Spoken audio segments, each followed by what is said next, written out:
നമസ്കാരം കൃഷ്ണാരിമിത്രത്തിലേക്ക് എല്ലാവർക്കും ഒരിക്കൽ കൂടി സ്വാഗതം. സവിതയാണ് കേട്ടോ. ശ്രീകൃഷ്ണ ഗോവിന്ദം ഹരേ മുരാരേ ഹേ നാഥ നാരായണ വാസുദേവ.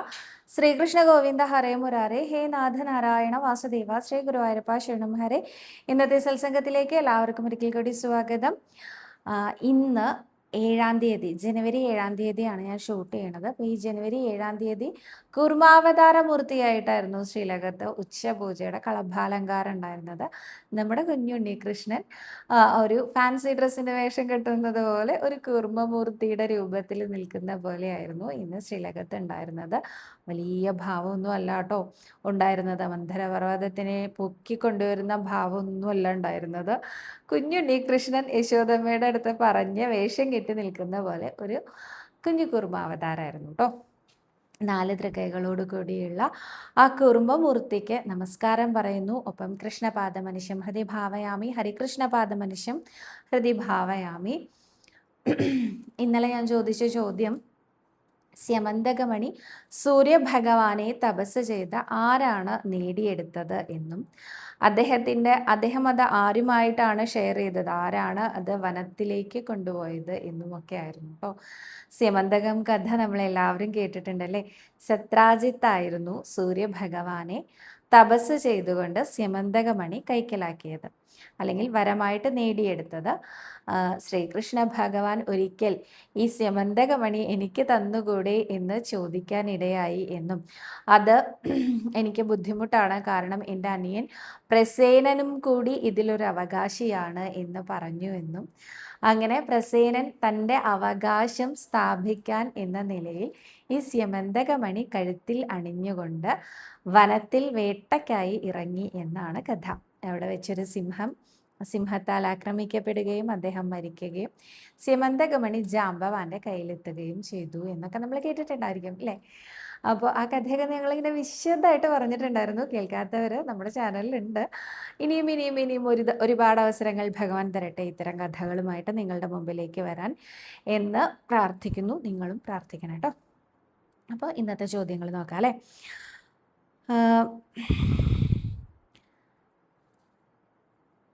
ശ്യാമ എന്ന ഭക്തയാണ് ചോദിച്ചിരിക്കുന്നത്, നമ്മുടെ ഉണ്ണിക്ക് ഏറ്റവും ഇഷ്ടപ്പെട്ട കൃഷ്ണനാട്ടം കളി ഏതാണ് എന്ന് പറഞ്ഞു തരുമോ എന്ന്.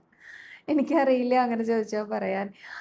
അവതാര കൃഷ്ണനായിട്ട്, കുഞ്ഞുണ്ണികൃഷ്ണനായിട്ട് അരങ്ങിൽ ഒരു തവണ നേരിട്ട് പ്രത്യക്ഷപ്പെട്ടു എന്നുള്ള കഥ നമ്മൾ അനുസ്മരിച്ചിട്ടുണ്ട്. അതുകൊണ്ടാണ് കൃഷ്ണനാട്ടംകളി വടക്ക് വശത്തേക്ക് മാറ്റിയത് എന്നതാണ് ആ കഥയിൽ പറഞ്ഞിട്ടുണ്ടായിരുന്നത്. അപ്പോൾ അവതാരം കൃഷ്ണനാട്ടംകളി അല്ലേ ഏറ്റവും ഇഷ്ടം എന്ന് ചോദിച്ചാൽ ആയിരിക്കാം അല്ലേ.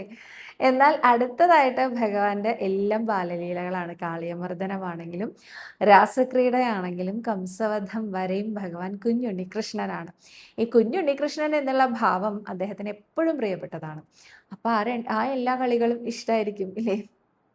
അത് കഴിഞ്ഞാൽ പിന്നെ സ്വയംവരം കൃഷ്ണനാട്ടം കളിയാണ്. ഗുരുവായൂർ ക്ഷേത്രത്തിൽ ഏറ്റവും അധികം നടക്കുന്ന കൃഷ്ണനാട്ടം കളി 3 എണ്ണമാണുള്ളത്: അവതാരവും, ബാണയുദ്ധവും, സ്വയംവരവും. അപ്പോൾ ഈ 3 എണ്ണവും എന്താ പറയുക, ഭഗവാൻ ഏറ്റവും പ്രിയപ്പെട്ടതായിരിക്കാം. അപ്പോൾ വിവിധവധം കൃഷ്ണനാട്ടം കളിയിലാണ് ആ ഒരു കുചേലവൃത്തം കഥയൊക്കെ വരുന്നത്. അപ്പോൾ അത് ഇഷ്ടമല്ലാതിരിക്കുമോ? അതും ഇഷ്ടമാണ്. ഏതാന്ന് ചോദിച്ചാൽ എനിക്ക് തന്നെ അറിയില്ല കേട്ടോ. അവസാനത്തെ കൃഷ്ണനാട്ടം കളിയായിട്ടുള്ള ആ ഒരു സ്വർഗാരോഹണം കൃഷ്ണനാട്ടംകളി മാസത്തിൽ ഒരു ദിവസം മാത്രമേ പതിവുള്ളൂ. അത് നമുക്കിഷ്ടമില്ല അല്ലേ.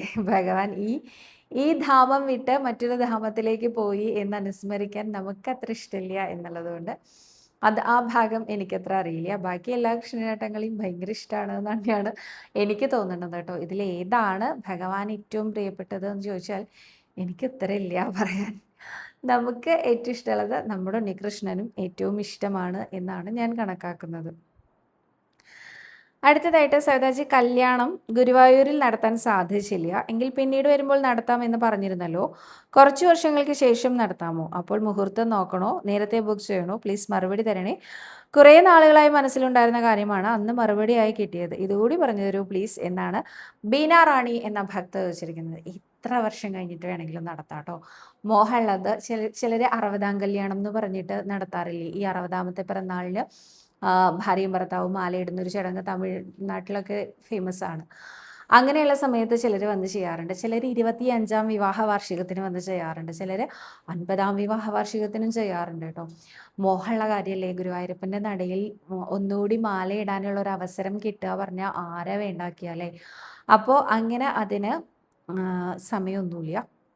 ഏത് സമയത്തും എത്ര വർഷം കഴിഞ്ഞിട്ട് വേണമെങ്കിലും അങ്ങനെ നമുക്ക് വിവാഹം നടത്താവുന്നതാണ്. അതിന് മുഹൂർത്തം നോക്കണോ എന്നുള്ളതാണ്. വേണ്ട, നമ്മൾ ഓൾറെഡി ഹസ്ബൻഡ് ആൻഡ് വൈഫ് ആണല്ലോ, ഒരുമിച്ച് ജീവിക്കുന്നവരാണല്ലോ. അപ്പോൾ പ്രത്യേകിച്ച് മുഹൂർത്തമൊന്നും നോക്കണ്ട. ഗുരുവായൂർ അമ്പലത്തിൽ ഗുരുവായൂരപ്പൻ്റെ മുമ്പിൽ മാലയിടുന്നതിന് ഒരു നേരവും കാലവും ഒന്നുമില്ല.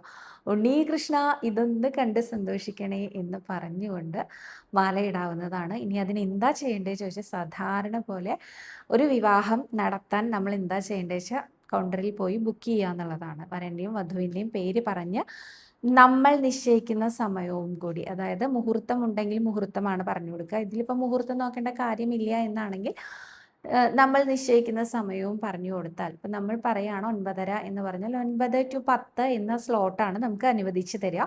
ഈ 9 to 10 ഉള്ളിൽ ചെന്ന് കഴിഞ്ഞാൽ നമുക്ക് അവിടെ മാലയിടാൻ സാധിക്കും. തുളസിമാല പരസ്പരം അണിയിക്കാൻ സാധിക്കും. താലി ഓൾറെഡി നമ്മൾ താലി കെട്ടി കഴിഞ്ഞതാണല്ലോ, അപ്പോൾ പിന്നെ താലി കെട്ടുക എന്നുള്ളൊരു ചടങ്ങില്ല.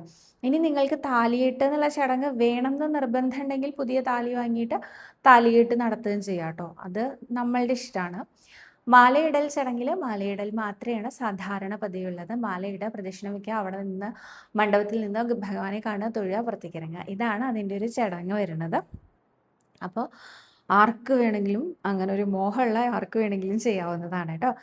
അടുത്തതായിട്ട് രമാബായ് എന്ന ഭക്തയാണ് ചോദിച്ചിരിക്കുന്നത്. ഞാൻ പറഞ്ഞിട്ടുള്ള ഉത്തരം തന്നെയാണ്. എന്നാലും നാരായണ കവചം ഗുരുപദേശം കൂടാതെ ജപിക്കാമോ? അങ്ങനെ ഒരു ചാനലിൽ കണ്ടു, ദയവായി മറുപടി തരുമല്ലോ. നാരായണ കവചം എന്ന് പറയുന്നത് ഭാഗവതത്തിൻ്റെ ഒരു ഭാഗമാണ്. ഭാഗവതം സാധാരണഗതിയിൽ ഗുരു ഉപദേശത്തോടു കൂടിയാണ് തുടങ്ങാറുള്ളത്. എന്നാൽ നാരായണ കവചം മാത്രമായിട്ട് ചൊല്ലണം എന്ന് ആഗ്രഹിക്കുന്നവരാണോ നിങ്ങൾ? ഗുരു ഉപദേശം പെട്ടെന്ന് കിട്ടാൻ സാധ്യതയില്ലാത്തവരാണോ നിങ്ങൾ? തീർച്ചയായിട്ടും ഭയപ്പെടേണ്ട. നാരായണ അഖില ഗുരു ഭഗവൻ നമസ്തേ എന്ന് പറഞ്ഞുകൊണ്ട് അഖില ഗുരു ആയിട്ടുള്ള ഗുരുവായൂരപ്പനെ സ്വന്തം ഗുരുവായി കണക്കാക്കിക്കൊണ്ട് നിങ്ങൾക്ക് നാരായണ കവച മന്ത്രം ചൊല്ലാവുന്നതേ ഉള്ളൂ കേട്ടോ. അതിലൊരു ദോഷവും ഇല്ല. ഭഗവാനാണ് നമ്മുടെ എല്ലാം. ഗുരുവും ഭഗവാനായിക്കോട്ടെ അല്ലേ. അടുത്തതായിട്ട് എൻ്റെ അമ്മ പറഞ്ഞിട്ടാണ് ചോദിക്കുന്നത്. എൻ്റെ അച്ഛൻ ഒരു ഹാർട്ട് പേഷ്യൻ്റ് ആണ്. അതുകൊണ്ട് അമ്മയ്ക്ക് എപ്പോഴും പേടിയാണ് അച്ഛൻ്റെ ആരോഗ്യകാര്യത്തിൽ. ഈ വർഷം അച്ഛൻ കുറച്ച് മോശം സമയമുണ്ട് എന്ന് പറയുന്നു. അതുകൊണ്ട് അച്ഛൻ്റെ ആരോഗ്യത്തിന് വേണ്ടി ഗുരുവായൂർ അമ്പലത്തിൽ എന്തെങ്കിലും വഴിപാട് ചെയ്യാൻ പറഞ്ഞു തരുമോ എന്നാണ്. നാരായണീയം കൊണ്ട് ഉപാസന ചെയ്യുക എന്നുള്ളതാണ് ഏറ്റവും ആദ്യം വേണ്ടത് കേട്ടോ. എല്ലാ ദിവസവും അമ്മയോട് മുടങ്ങാതെ നാരായണീയം ചൊല്ലാൻ പറഞ്ഞോളൂ. നാരായണീയം കൊണ്ട് മാറ്റിയെടുക്കാൻ സാധ്യമല്ലാത്ത ഒരു അസുഖവും ഇന്ന് വരെ കണ്ടുപിടിച്ചിട്ടില്ല എന്ന് തന്നെ വേണം കണക്കാക്കാൻ. അപ്പോൾ നാരായണീയം കൊണ്ട് ഉപാസിച്ചോളൂ. ഒപ്പം കാളിയമർദ്ദനം കൃഷ്ണനാട്ടം കളിയാണ് രോഗശമനത്തിനായിട്ട് ഗുരുവായൂർ ക്ഷേത്രത്തിൽ നടത്താറുള്ളത്. ഇനി അതല്ലെങ്കിൽ ആൾരൂപം വഴിപാട് എടുത്തു വയ്ക്കുന്നതും അത്യുത്തമമാണ് കേട്ടോ. ആൾരൂപം വഴിപാട് പ്രാർത്ഥിച്ചുകൊണ്ട് എടുത്തു വയ്ക്കുക. ആ പ്രാർത്ഥിക്കുന്ന സമയത്ത് അസ്മിൻ പരാത്മൻ ചൊല്ലിയിട്ട് എടുത്ത് ഒഴിഞ്ഞു വെച്ച് യഥാശക്തി ഒരു എമൗണ്ട് ഭണ്ഡാരത്തിൽ നിക്ഷേപിക്കാവുന്നതാണ്. ജയകൃഷ്ണൻ എന്നൊരു ഭക്തൻ ചോദിച്ചിട്ടുണ്ട്, സവിതാ നമസ്കാരം, ഈ വർഷത്തെ കൃഷ്ണനാട്ടം തീയതികൾ പറയുമോ എന്ന്. ഈ വർഷത്തെ എന്ന് പറയാൻ പറ്റില്ല. അടുത്ത് വരുന്ന 3 മാസത്തെ കൃഷ്ണനാട്ടങ്ങളുടെ ലിസ്റ്റാണ് ദേവസ്വം പ്രസിദ്ധീകരിക്കാറുള്ളത്. ഇപ്പോൾ ജനുവരി, ഫെബ്രുവരി, മാർച്ച് മാസങ്ങളിലെ കൃഷ്ണനാട്ടങ്ങളുടെ ലിസ്റ്റ് ഓൾറെഡി പബ്ലിഷ്ഡ് ആണ്. ഇത് ഞാൻ നമ്മുടെ ഗ്രൂപ്പ് കൃഷ്ണാരിമിത്രം ഗ്രൂപ്പിൽ ഇട്ടിരുന്നു. ഇത് കൂടാതെ ദേവസ്വത്തിൻ്റെ ഒഫീഷ്യൽ വെബ്സൈറ്റിൽ കൃഷ്ണനാട്ടം കലണ്ടർ അവൈലബിൾ ആണ് കേട്ടോ. അതിൽ അടുത്ത 3 മാസത്തെ ലിസ്റ്റ് പ്രിൻ്റ് എടുക്കാൻ സാധിക്കുന്നതാണ്. അതല്ലാതെ നമുക്ക് ഒരു വർഷത്തെ ഒന്നിച്ച് കിട്ടാനുള്ള ഒരു ഓപ്ഷൻ ഇല്ല കേട്ടോ. അടുത്തതായിട്ട് ആഗ്നേയ് എന്ന ഐഡിയിൽ നിന്നാണ്. സതിശേഷി, എൻ്റെ മോന് എപ്പോഴും അലർജി പ്രശ്നമാണ്, തുമ്മലും ജലദോഷവും. ഇത് മാറാൻ ഗുരുവായൂരപ്പനെ എന്ത് വഴിപാടാണ് ചെയ്യേണ്ടത്? കൂടാതെ എനിക്ക് കണ്ണൻ്റെ അടുത്ത് എത്താൻ എന്ത് പ്രാർത്ഥനയാണ് ചെയ്യേണ്ടത്? ആദ്യം തന്നെ പറയുന്നു, കണ്ണൻ്റെ അടുത്ത് എത്താനുള്ള പ്രാർത്ഥന എന്ന് പറഞ്ഞാൽ രാവിലെ എഴുന്നേറ്റ് കുളിച്ച് ആദ്യം തന്നെ ഗുരുവായൂരപ്പൻ്റെ മുമ്പിൽ ഒന്ന് നമസ്കരിക്കുകയാണ് വേണ്ടത് കേട്ടോ. നമസ്കരിക്കുമ്പോൾ നന്നായിട്ട് പ്രാർത്ഥിച്ചിട്ട് നമസ്കരിക്കുക. എനിക്ക് ഗുരുവായൂരപ്പനെ കാണാൻ വരാൻ സാധിക്കണേ എന്ന് പറഞ്ഞ് തന്നെ പ്രാർത്ഥിക്കുക. അത് എല്ലാ ദിവസവും മുടങ്ങാതെ ചെയ്യുകയാണെങ്കിൽ തീർച്ചയായിട്ടും ഗുരുവായൂരപ്പൻ ഒരു മാർഗം കാണിച്ചു തരും. ഇനി തുമ്മലും ജലദോഷവും പോലുള്ള അസുഖത്തിന് തീർത്ഥം കൊണ്ട് തുലാഭാരം തൂക്കുന്നത് അത്യുത്തമമാണ് കേട്ടോ. കാരണം വെള്ളത്തിൻ്റെ എന്ത് ദോഷങ്ങളും, അത് ജലദോഷമാണല്ലോ ഇപ്പോൾ വരുന്നത്, അപ്പോൾ അതിൻ്റെ എന്ത് ദോഷങ്ങൾ മാറാനാണെങ്കിലും തീർത്ഥം കൊണ്ട് തുലാഭാരം തൂക്കുന്നത് അത്യുത്തമമാണ്. അപ്പോൾ മകനെ കൊണ്ടുവന്ന് തീർത്ഥം കൊണ്ട് തുലാഭാരം തൂക്കാൻ സാധിക്കട്ടെ, ഞാനും പ്രാർത്ഥിക്കാം കേട്ടോ. അടുത്തതായിട്ട്, നമസ്കാരം സവിത, ഞാൻ പല ചോദ്യങ്ങളും സവിതയോട് ചോദിച്ചു, ഒന്നിനും മറുപടി പറഞ്ഞില്ല. ഗുരുവായൂർ ക്ഷേത്രത്തിലെ 18 പ്രദക്ഷിണത്തിനെ കുറിച്ച് പറയാമോ എന്നാണ് പുഷ്പ നായർ എന്ന ഭക്ത ചോദിച്ചിരിക്കുന്നത്. ഞാൻ ഇതിനു മുമ്പ് 18 പ്രദക്ഷിണത്തിനെ കുറിച്ച് പറഞ്ഞിട്ടുണ്ടായിരുന്നു. ഈ 18 പ്രദക്ഷിണം എന്നുള്ളത് റീസെൻ്റ്ലി മാത്രം വന്നിട്ടുള്ള ഒരു വഴിപാടാണ്. അത് ഏതോ ഒരു യൂട്യൂബർ ഇറക്കിയ ഒരു വഴിപാടാണ് കേട്ടോ. പക്ഷെ ഞാൻ ഒരിക്കലും അതിനെ കുറച്ച് കാണുന്നില്ല. കാരണം 18 പ്രദക്ഷിണം വെച്ച് അത് അനുഭവമായിട്ടുള്ള, അല്ലെങ്കിൽ കാര്യം സാധിച്ചിട്ടുള്ള, അല്ലെങ്കിൽ ഏതെങ്കിലും ഒരു ദുർഘടം മറികടക്കാൻ സാധിച്ചിട്ടുള്ള ഏതെങ്കിലും ഒരു ഭക്തൻ്റെ അല്ലെങ്കിൽ ഭക്തയുടെ അനുഭവം വെച്ചതിലൂടെ ആയിരിക്കാം പിന്നീട് പല ആളുകളും 18 പ്രദക്ഷിണം വെക്കാൻ തുടങ്ങിയത്. 18 പ്രദക്ഷിണം വെക്കുക എന്ന് പറഞ്ഞാൽ മഹാപ്രദക്ഷിണം എന്നാണ് അവരതിന് നൽകിയിരിക്കുന്ന പേര്. കുളപ്രദക്ഷിണം വെക്കുക എന്നുള്ളതാണ് അതിൻ്റെ ചടങ്ങ്. അത് അവർ പറയുന്ന ചടങ്ങ് എന്ന് പറഞ്ഞാൽ എന്താ പറയുക, താമരയും കദളിപ്പഴവും ഒക്കെ കൊണ്ട് ഗുരുവായൂരപ്പനെ സമർപ്പിച്ച് ഗണപതിക്ക് നാളികേരം ഉടച്ച് ഗണപതിയെ തൊഴുത് അങ്ങനെ പ്രദക്ഷിണം വെക്കണം എന്നാണ്. എനിക്ക് കൃത്യമായിട്ട് അറിയില്ല കേട്ടോ, എനിക്ക് ഓർമ്മയില്ല, ഞാൻ കണ്ടിരുന്നു അങ്ങനെ ഒരു വീഡിയോ. പക്ഷെ അത് റീസെൻ്റ്ലി തുടങ്ങിയിട്ടുള്ള ഒരു വഴിപാടാണ്. പ്രദക്ഷിണം വെക്കലൊക്കെ പൂർവികർ ചെയ്തിരുന്നു, പക്ഷെ അതിന് ഇന്ന ചിട്ടവട്ടങ്ങൾ എന്നൊക്കെ ഇപ്പം എൻ്റെ പോലുള്ള യൂട്യൂബേഴ്സ് ആണല്ലോ ഇതൊക്കെ ഏറ്റെടുത്തിരിക്കുന്നത്. ഇങ്ങനെയാണ് ചെയ്യേണ്ടത് എന്ന് അങ്ങോട്ട് പറയാണ്. അപ്പോൾ അവരത് ചെയ്യണം, അതാക്കിയിട്ടുണ്ട് നിയമം അല്ലേ. പണ്ട് ആചാര്യൻ പറയാറുണ്ട് കേട്ടോ, സപ്താഹവേദികളിൽ ഈ കലികാലത്ത് വായനക്കാർ എന്നൊരു ഗ്രൂപ്പ് ഉണ്ട്. അവർ ഇന്നതേ പറയുള്ളൂ എന്നില്ല, തോന്നിയതൊക്കെ പറയുന്നു. ഇപ്പോൾ അദ്ദേഹത്തിൻ്റെ കാലം കഴിഞ്ഞ് ഇനി അടുത്ത കാലഘട്ടത്തിൽ ഇപ്പോൾ യൂട്യൂബേഴ്സ് എന്ന് പറഞ്ഞൊരു ഗ്രൂപ്പുണ്ട്. ഈ യൂട്യൂബേഴ്സ് തോന്നിയത് വായിൽ തോന്നിയത് അങ്ങോട്ട് പറയും. അപ്പോൾ പക്ഷെ നമ്മുടെ ഉണ്ണികൃഷ്ണനുണ്ടല്ലോ, ഇതൊക്കെ സത്യമായിക്കോട്ടെ എന്നും വിചാരിക്കും കേട്ടോ. കാരണം പ്രദക്ഷിണം വെച്ച് നമസ്കരിച്ചോളൂ, പ്രദക്ഷിണം വെച്ച് നാമം ചൊല്ലി നമസ്കരിച്ച് തൊഴുത് പ്രാർത്ഥിച്ചോളൂ എന്നല്ലേ പറയണത്. അതല്ലാതെ അവരോട് മദ്യപിച്ചോളൂ എന്നോ അല്ലെങ്കിൽ മറ്റേതെങ്കിലും ദുഷ്പ്രവർത്തികളിൽ ഏർപ്പെട്ടോളൂ എന്നൊന്നും അല്ലല്ലോ പറയണത്. നല്ല കാര്യം ചെയ്തോളൂ എന്നല്ലേ പറയണത്. അപ്പോൾ അതൊക്കെ വേണ്ട വിധം ആവട്ടെ എന്ന് ഉണ്ണികൃഷ്ണനും വിചാരിക്കാറുണ്ട് എന്നാണ് എനിക്ക് തോന്നുന്നത്. എന്തായാലും ഞാൻ മഹാപ്രദക്ഷിണത്തിനെ ഒരിക്കലും തള്ളി പറയില്ല. പക്ഷെ ഞാൻ ഇന്നുവരെ ചെയ്തിട്ടില്ല കേട്ടോ. 18 പ്രദക്ഷിണമൊക്കെ നിർത്താതെ വെക്കുക എന്ന് പറഞ്ഞാൽ എനിക്ക് പറ്റുമെന്ന് തോന്നണില്ല. കുളപ്രദക്ഷിണം ഞാൻ വെക്കാറുണ്ട്, പക്ഷെ 18 പ്രദക്ഷിണം അങ്ങനെ നിർത്താതെ വെക്കാറില്ല. മഹാപ്രദക്ഷിണം എന്ന പേരിൽ ഒറ്റ ദിവസം കൊണ്ട് 18 പ്രദക്ഷിണം കുളത്തിനെ കൂടി ചുറ്റിയിട്ട് നമ്മുടെ ആ ഒരു ഭണ്ണാരകൃഷ്ണൻ്റെ അവിടെ നിന്ന് തുടങ്ങി കൂളത്തിൻ്റെ ചുവടെ കൂടെ വന്ന് പ്രദക്ഷിണമായി പടിഞ്ഞാറ് വശത്തു കൂടെ ചെന്ന് വടക്കേശ്ശിറ എന്നറിയപ്പെടുന്ന രുദ്രതീർത്ഥക്കുളത്തിനെ അടക്കം പ്രദക്ഷിണം വെച്ച് നേരെ ഭണ്ണാരകൃഷ്ണൻ്റെ കിഴക്കേ നടയിലെ ഭണ്ണാരകൃഷ്ണൻ്റെ അവിടെ എത്തുന്നതിനെയാണ് ആ ഒരു പ്രദക്ഷിണം എന്ന് പറയുന്നത്. ഇതുപോലെ 18 പ്രാവശ്യം ചെയ്യണം എന്നാട്ടോ പറയണത്. അപ്പോൾ എനിക്ക് അതിനെക്കുറിച്ച് അത്രയൊക്കെ അറിയുള്ളൂ. ഞാൻ അറിയണ കാര്യങ്ങളൊക്കെ പറഞ്ഞു കഴിഞ്ഞു.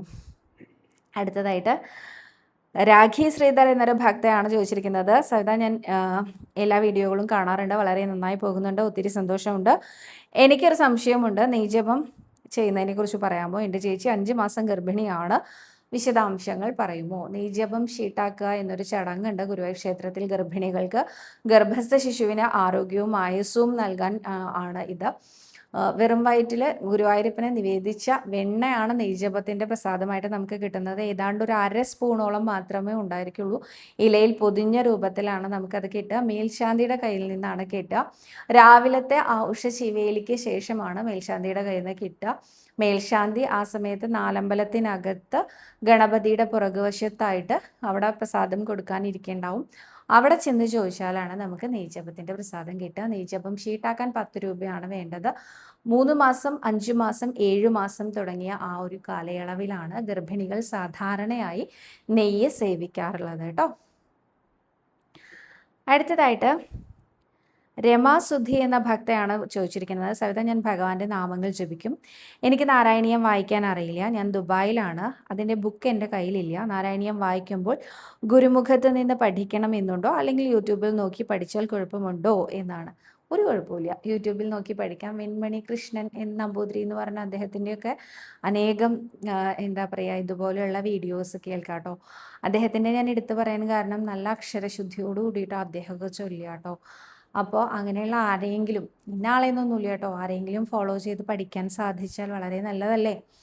അപ്പോൾ അത് കുഴപ്പമില്ല കേട്ടോ, യൂട്യൂബിൽ നിന്ന് നോക്കി പഠിക്കാവുന്നതാണ്. അനേകം പേര് അങ്ങനെ പഠിച്ചിട്ട് ഇവിടെ വന്ന ഒരു ഗ്രൂപ്പായിട്ട് ഗുരുവായൂരപ്പൻ്റെ മുമ്പിൽ നാരായണീയ സമിതി, യജ്ഞസമിതിയായിട്ട് വന്നിട്ട് ഇവിടെ സമ്പൂർണ്ണ പാരായണം ചെയ്യാറുണ്ട് കേട്ടോ. അടുത്തതായിട്ട് രജനി എന്ന ഭക്തയാണ് ചോദിച്ചിരിക്കുന്നത്. കുട്ടികളുടെ പീരീഡ്സിൻ്റെ വയറുവേദനയുടെ കാര്യം ചോദിച്ചിരുന്നു. എന്ത് വഴിപാടാണ് ചെയ്യേണ്ടതെന്ന് പറയാമോ? ഇതിന് നേരത്തെ മറുപടി പറഞ്ഞിട്ടുണ്ടോ? ഞാനിപ്പോൾ സ്ഥിരമായി കാണാറുണ്ട്. ഓരോ ചോദ്യത്തിനും പറയുന്ന മറുപടികൾ നല്ല സമാധാനം കിട്ടുന്നതാണ് എന്നാണ്. ഇതിന് ഞാൻ നേരത്തെ ഒന്നും പറഞ്ഞിട്ടില്ല കേട്ടോ. പീരീഡ്സ് ടൈമിൽ ഉണ്ടാകുന്ന വയറുവേദനയ്ക്ക് പെട്ടെന്ന് വെച്ചാൽ എനിക്ക് രക്തസംബന്ധമായിട്ടുള്ള കാര്യങ്ങൾക്കെല്ലാം ഞാൻ കറുത്ത മുന്തിരി സമർപ്പിക്കാൻ പറഞ്ഞിരുന്നു. പക്ഷേ പീരീഡ്സ് എന്ന് പറയുന്നത് സ്ത്രീകൾക്ക് സഹജമായ കാര്യങ്ങളാണല്ലോ. അപ്പോൾ അതിൽ എന്താ പറയേണ്ടതെന്ന് ചോദിച്ചാൽ തീർത്ഥം കൊണ്ട് തുലാഭാരം തൂക്കുന്നത് നല്ലതാണെന്ന് ഞാൻ പറയാറുണ്ട് കേട്ടോ. അപ്പോൾ ഇതിൽ നിങ്ങളുടെ ഔചിത്യം പോലെ ഏതാന്ന് വെച്ചാൽ ചെയ്യൂ. തീർത്ഥം കൊണ്ട് തുലാഭാരമാണോ അതോ ഇതുപോലെ കറുത്ത മുന്തിരി സമർപ്പിക്കുകയാണോ, ഏതാ വേണ്ടത് എന്നുള്ളത് ഭക്തയുടെ ഇഷ്ടമാണ് കേട്ടോ. അടുത്തതായിട്ട് സവിത, എൻ്റെ പേര് ലത എന്നാണ്. കടമ്പഴിപ്പുറമാണ് വീട്. ഭഗവാനെ വിളിക്കുമ്പോൾ ഭഗവാൻ മനസ്സിൽ വരുമ്പോൾ എന്തുകൊണ്ടാണ് രാധാകൃഷ്ണൻ സീരിയലിലെ കൃഷ്ണനെ മനസ്സിൽ കാണുന്നതെന്ന് പറഞ്ഞു തരാമോ എന്ന്. ചേച്ചിയുടെ മനസ്സിലെ ആ ഒരു കൃഷ്ണരൂപം, ആ ഒരു സാമ്യം ഉണ്ടായിരിക്കും രാധാകൃഷ്ണൻ സീരിയലിലെ കൃഷ്ണനുമായിട്ട്. മനസ്സിൻ്റെ സങ്കല്പത്തിലെ കൃഷ്ണന് ഒരുപാട് സമാനതകൾ ഉണ്ടായിരിക്കാം. അതുകൊണ്ടായിരിക്കാം. അതിന് ഒരു മോശമാണത്, അയ്യോ ഒരു സീരിയൽ ആക്ടറിനെ ഞാൻ അങ്ങനെ കണ്ടുല്ലോ, അങ്ങനെയൊന്നും വിചാരിക്കുക വേണ്ട കേട്ടോ. ഏത് രൂപത്തിൽ വേണമെങ്കിലും നമുക്ക് നമ്മുടെ ഗുരുവായൂരപ്പനെ ആശ്രയിക്കാവുന്നതാണ്. അതിലൊരു സംശയവും വേണ്ട. ഇതിന് ഒരു ഉദാഹരണ കഥ പറയാറുണ്ട്. പണ്ട് ഒരു വലിയ ഇല്ലത്തെ ഗൃഹനാഥൻ, അദ്ദേഹം അനേകം മണിക്കൂറുകളോളം സ്വാധ്യായം ചെയ്യാന്നാ പറയാ. പണ്ട് കാലത്ത് ജപം ഉണ്ടായിരുന്നു. പണ്ട് കാലത്തെ ബ്രാഹ്മണരുടെ ഒരു ജീവിതശൈലി അങ്ങനെയാണ്. വളരെ നേരത്തെ എഴുന്നേറ്റ് കുളിച്ച് തേവാരം ചെയ്യുക, സ്വാധ്യായം ചെയ്യുക എന്നൊക്കെ പറയും. അതായത് ഇല്ലത്തെ പരദേവതകൾക്ക് പൂജ, നിവേദ്യം, അതൊക്കെ. പിന്നെ അനേകം മണിക്കൂറുകൾ നിന്നും ഇരുന്നും ഒക്കെ അവരെ ജപിക്കുന്നത് കണ്ടിട്ടുണ്ടാവും. പല തലമുറയിൽപ്പെട്ട ആൾക്കാരാണെങ്കിൽ കണ്ടിട്ടുണ്ടാവും. കുറേ നേരം ജപിക്കും. അപ്പം ഇങ്ങനെ ജപിച്ച് ഒരു ദിവസം ഇദ്ദേഹത്തിൻ്റെ ഇല്ലത്തെ കാര്യസ്ഥനായിട്ടുള്ള ഒരാൾ, അദ്ദേഹത്തിന് തോന്നി എന്താണ് തിരുമേനി ഇങ്ങനെ ജപിക്കണത് എപ്പോഴും. അപ്പോൾ നല്ല നേരം നോക്കി തിരുമേനിയോട് ചോദിച്ചു, എന്താണ് അങ്ങനെ എന്നും ജപിക്കണം, ജപിച്ചുകൊണ്ട് എന്താ ഗുണം എന്ന് ചോദിച്ചപ്പോൾ ഈശ്വര സാക്ഷാത്കാരത്തിനാണ് ജപിക്കുന്നത്. ജപിച്ചാൽ നല്ലതല്ലേ, നമുക്ക് എന്ത് കാര്യവും നേടാൻ പറ്റും ഭഗവാന്റെ കൂട്ടുപിടിച്ചാൽ. അദ്ദേഹം പറഞ്ഞത് ശരിയാണ്. അപ്പോൾ അന്ന് മുതൽ ഈ ഒരു ബാല്യക്കാരന് തോന്നി എനിക്കും ഈശ്വര സാക്ഷാത്കാരം നേടണമെന്ന്. അന്നത്തെ കാലത്തൊക്കെ നല്ല ജാതി വേർതിരിവൊക്കെ ഉണ്ടായിരുന്ന കാലാട്ടോ. അപ്പോൾ പക്ഷെ എന്നാലും ഇദ്ദേഹത്തിന് അതികലശലായ മോഹം മന്ത്രങ്ങളോ ഇങ്ങനെയാ ഇദ്ദേഹം ഇത്ര നേരം ചൊല്ലിക്കൊണ്ടിരിക്കുകയല്ലേ, അതെനിക്ക് പഠിക്കണം എന്നൊരു മോഹം. അപ്പോൾ ഇദ്ദേഹം വിചാരിച്ചു ഒരു ദിവസം രാവിലെ ഇതുപോലെ ഇല്ലത്ത് വന്ന് പണിക്ക്, ഓരോ കാര്യസ്ഥനാവുമ്പോൾ എല്ലാ ദിവസവും വരുമല്ലോ. ഒരു ദിവസം വന്ന സമയത്ത് ഇന്ന് തിരുമേനിയോട് എന്തായാലും ചോദിക്കണം എന്താണ് അദ്ദേഹം ജപിക്കണേന്ന്, എനിക്കത് പറഞ്ഞു തരാൻ പറയണം എന്ന് വിചാരിച്ചിട്ടാണ് ഇദ്ദേഹം വരുന്നത്.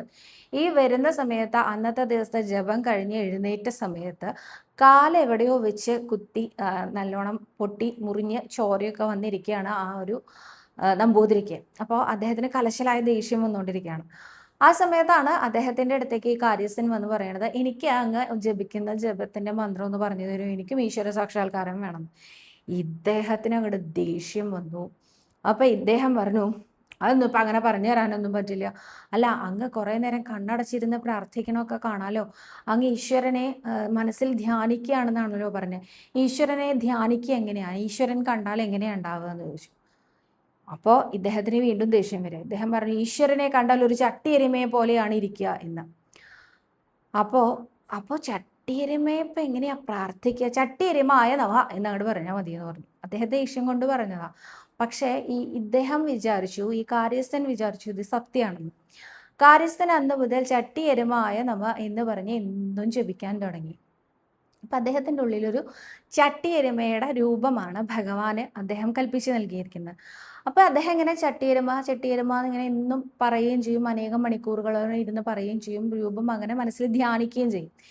ഈ സമയത്ത് കുറേ ദിവസം കഴിഞ്ഞ് അടുത്തുള്ള ക്ഷേത്രത്തിൽ എല്ലാ ദിവസവും, അതായത് ക്ഷേത്രത്തിൽ പുറത്തേക്ക് എഴുന്നള്ളിക്കുകയും, മഹാക്ഷേത്രങ്ങളാണെങ്കിൽ പുറത്തേക്ക് എഴുന്നള്ളിക്കുകയും, അതുപോലെ തന്നെ ഹവിസ് തൂവലും എല്ലാം ഉണ്ടല്ലോ.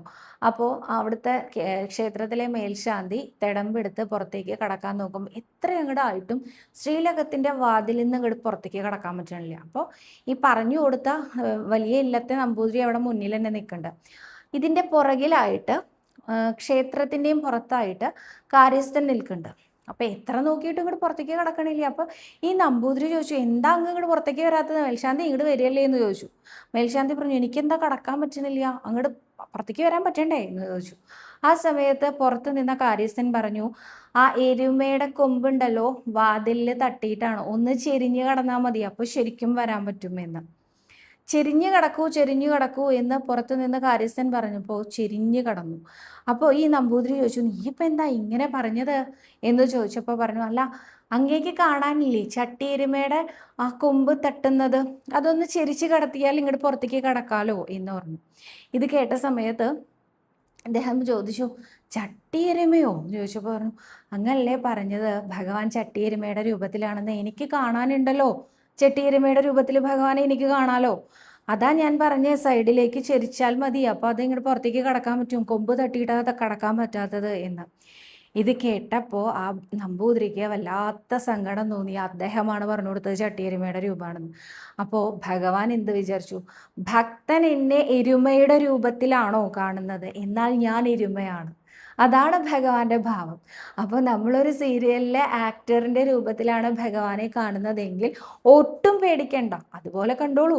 ഉണ്ണികൃഷ്ണൻ അങ്ങനെ ആവട്ടെ. നമ്മുടെ ഉണ്ണികൃഷ്ണൻ എങ്ങനെയാണ് എന്നുള്ളത് നമ്മുടെ ഒരു കാലത്ത് നിധീഷ് ഭരദ്വാജ് എന്ന ഒരു മഹാനടൻ ഉണ്ടായിരുന്നു, ശ്രീകൃഷ്ണനായിട്ട് അവതരിപ്പിച്ചിരിക്കുന്ന. ആ കാലഘട്ടത്തിൽ അദ്ദേഹത്തിൻ്റെ മുഖമായിരുന്നു എല്ലാവരുടെ മനസ്സിലും. ആ ഒരു ശ്രീകൃഷ്ണൻ എന്ന് പറഞ്ഞാൽ അദ്ദേഹത്തിൻ്റെ ആ ഒരു ചിരി ആയിരുന്നു ഉണ്ടായിരുന്നത്. അതേപോലെ ഈ അടുത്ത കാലത്ത് മോഹിത് റെയ്ന എന്നൊരു മഹാനടനുണ്ട്. അദ്ദേഹമാണ് മഹാദേവൻ സീരിയലിൽ മഹാദേവനായിട്ട് വന്നിട്ടുണ്ടായിരുന്നത്. മഹാദേവൻ എന്ന് പറഞ്ഞാൽ അദ്ദേഹത്തിൻ്റെ മുഖേ ഓർമ്മ വരുള്ളൂ. ഇപ്പം അങ്ങനെ ആയിരിക്കണു നമുക്ക് അല്ലേ. അതുകൊണ്ടൊന്നും ഒട്ടും പരിഭ്രമിക്കേണ്ട. നമ്മളെങ്ങനെയാണോ നമ്മുടെ ഉണ്ണികൃഷ്ണനെ ആശ്രയിക്കുന്നത്, ഉണ്ണികൃഷ്ണൻ അതാണ്. ഉണ്ണികൃഷ്ണൻ അതാവാനാണ് ഇഷ്ടം.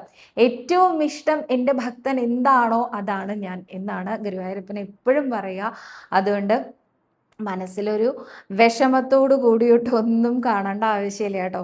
ഈ പറഞ്ഞ രാധാകൃഷ്ണ സീരിയലിലെ ആ കൃഷ്ണൻ്റെ രൂപം പണ്ട് എൻ്റെ ഇല്ലത്ത് ഒരു പച്ച നിറത്തിലുള്ള രാധയും കൃഷ്ണൻ്റെയും ഫോട്ടോ നിങ്ങൾ കണ്ടിട്ടുണ്ടാവും. പല പല ഫേസിൽ മാത്രം ചിലപ്പോൾ മാറ്റങ്ങൾ വരാം. എൻ്റെ ഇല്ലത്ത് പച്ച നിറത്തിലുള്ള ഉടുപ്പുകൾ അണിഞ്ഞിട്ടുള്ള രാധയും കൃഷ്ണനും നിൽക്കുന്ന ഒരു വലിയ ഫോട്ടോ ഉണ്ടായിരുന്നു. ആ വലിയ ഫോട്ടോൻ്റെ മുമ്പിലായിരുന്നു ഞാൻ പണ്ട് പറയാറില്ല 501 നമസ്കാരമൊക്കെ ചെയ്യാറുണ്ടെന്ന്. ആ 501 നമസ്കാരം ചെയ്തിരുന്നത്. അതിലെ കൃഷ്ണൻ്റെ അതേ രൂപമാണ് ഈ രാധാകൃഷ്ണ സീരിയലിലെ കൃഷ്ണന് എനിക്ക് പലപ്പോഴും തോന്നാറുണ്ട്. അപ്പോൾ ആ കൃഷ്ണനും ഈ കൃഷ്ണനും തമ്മിൽ എന്തോ ഒരു സമാനത ഉണ്ടല്ലോ എന്ന് തോന്നാറുണ്ട് കേട്ടോ. അപ്പോൾ ഇതിലൊന്നും ഒട്ടും പരിഭ്രമിക്കേണ്ട. എങ്ങനെയാണോ മനസ്സിൽ തോന്നുന്നത് അങ്ങനെ തന്നെ ഇരിക്കട്ടെ എന്ന് പറയുന്നു.